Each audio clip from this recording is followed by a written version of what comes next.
The gentleman yields back. The gentleman from Iowa, Mr. Nunn, is recognized for 5 minutes. Well, thank you, Chairman Steele, for convening this very exciting and important discussion on where we're going. This is something that is going to change the landscape of the country, not just in the next years to come, but in the months ahead. As a member of both the Financial Services Committee and the Ag Committee, we have dual jurisdiction here, one that we've talked about before between both the commodities and the securities place. However, after this past election, I believe we've turned a page here, and I can't emphasize how different the atmosphere in D.C. feels, particularly when it comes to our transitioning back from an SEC chair who claimed jurisdiction over every single token out there, except for maybe Bitcoin, and a launching of a crypto task force this past year. Together, I believe that we're going to have the opportunity to really cement the future of America being a destination for crypto and digital assets moving forward, something for the last 4 years we've remained highly rudderless. First and foremost, American leadership. I believe with this new administration we can anticipate a wave of innovation, particularly in blockchain products. This comes after losing 2% of market share per year in blockchain development, and this has been over the course of the last half decade. So I want to qualify this for everyone who's paying attention. That's a market share drop from 40% to 29%. The U.S. losing out as a global leader in a space where just years before we had pioneered, and now we're seeing immediate competition coming out of Beijing. But I believe strongly that it's not too late, Mr. Chairman. We have the opportunity to reverse course with this congressional session.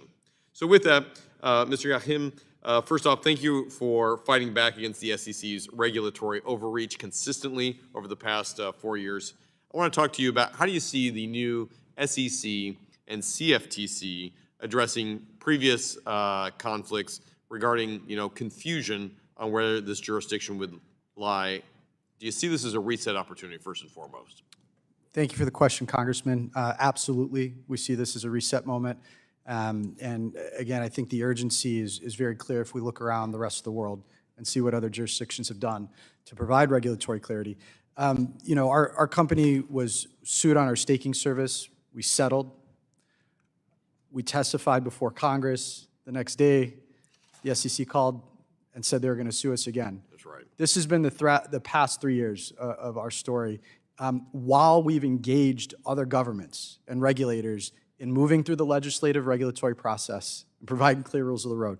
So I think with respect to your question on cooperation, these things are not mutually exclusive. I know there's been discussion of let's wait, let's move stable coins first, let's wait on market structure.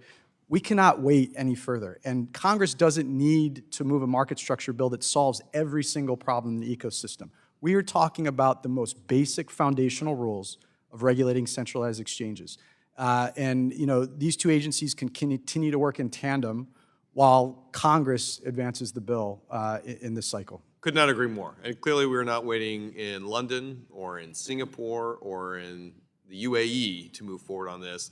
We've seen some take it in the wrong direction, I would say the EU, but they've moved out. The United States should not be sitting on its hands as this is developed. I'd like to talk on the national security side here. You're going to be talking to a number of national security professionals here, but over the past few years, we have ceded technological leadership to China, creating a significant risk to our national security and economy, particularly in this area. And that's why in the last Congress, I took lead on the Financial Technology Protection Act, which creates a new working group specifically targeting illicit finance in this area.